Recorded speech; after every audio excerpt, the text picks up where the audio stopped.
கர்த்தருக்கு பயப்படுகிற பயம் இருந்துச்சுன்னாங்க நம்ம வாழ்க்கையில எங்க வேணா ஜெயிப்போங்க. எங்க வேணா ஜெயிப்போம். என் வாழ்க்கையில நான் அனுபவிச்ச அது காரியம். உண்மையாக சொல்வேன். எல்லா இடங்களிலுமே நான் அனுபவிச்ச ஒரு காரியம் கர்த்தருக்கு பயப்படுற ஒரு பயத்தை, எங்க போனாலும் எந்த சூழ்நிலை போனாலும், ஐயோ நான் ஜெபிக்கலையே, நான் இன்னும் ஜெபம் பண்ணாம இருக்கிறேனே, இன்னும் அதிகமா ஜெபம் பண்ணுமே, ஐயோ இந்த காரியத்துக்காக ஜெபம் பண்ணுமே, என் பிள்ளைகளுக்காக ஜெபம் பண்ணுமே. நம்மளோட வாழ்க்கையில கர்த்தர் நம்மளை நம்பி ஒரு குடும்பத்தை தராருங்க. நம்மளை நம்பிதான் ஹஸ்பண்டை தராரு, நம்மளை நம்பிதான் பிள்ளைகளை தராரு.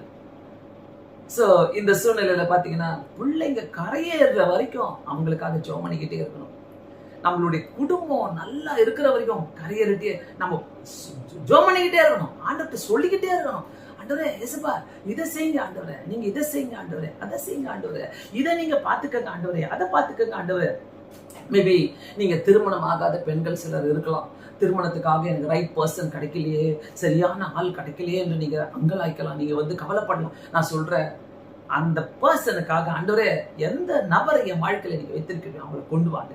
ஆண்டவர் ரைட் பர்சனை கொண்டு வராரு. திருமணத்துக்காகலாம் ரொம்ப அப்படியே எல்லாத்தையும் சொல்லி அங்க போட்டு இங்க போட்டு அதை தேடுறது நமக்கு தேவையே இல்லை. ஆண்டவரே நல்ல ஒரு காரியங்கள் நமக்கு செய்து கொடுப்பார். அதே மாதிரி தனிமையா நீங்க இருக்கிறீங்களா? வீட்டுல உங்ககிட்ட யாரும் பேச மாட்டாங்களா? ஒருவேளை வெளிநாட்டுல நீங்க வேலை செஞ்சுட்டு இருக்கிறீங்களா? உங்ககிட்ட பேச யாரும் இல்லையா?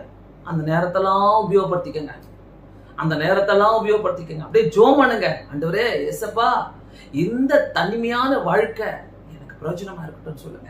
அந்த நேரத்தை நிறைய யூஸ் பண்ணிக்கங்க. திருப்பி அந்த நேரம் வராது நமக்கு. அந்த நேரத்தை நம்ம ஜெபிக்கும் போது, அந்த நேரத்துல உட்காந்து ஜெபிக்கும் போது, அப்பா ஆண்டவர் அந்த ஜபத்தெல்லாம் சேர்த்து வைக்கிறாருங்க. எல்லாத்தையும் சேர்த்து வைக்கிறாரு.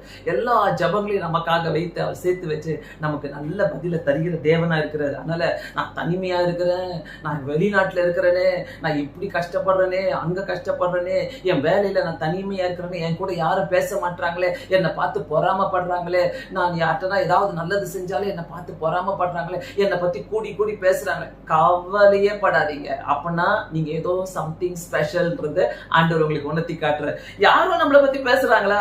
யாரும் நம்மளை பத்தி கூடி கூடி பேசுறாங்களா? யாரும் நமக்கு விரோதமா பண்றாங்களா? அப்பனா நம்ம கர்த்தருடைய பார்வையில ஸ்பெஷல் பர்சன்.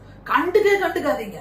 யார் உங்களை பத்தி பேசினாலும் சரி, என்ன நடந்தாலும் சரி, கர்த்தர் அதை பார்த்துக் கொள்வாரு. தனிமையை குறித்து என்னைக்குமே கவலைப்பட்டு உங்க பக்கத்துல கர்த்தர் இருந்துகிட்டே இருக்கிறாரு. அதை மறந்துடவே மறந்துடாதீங்க.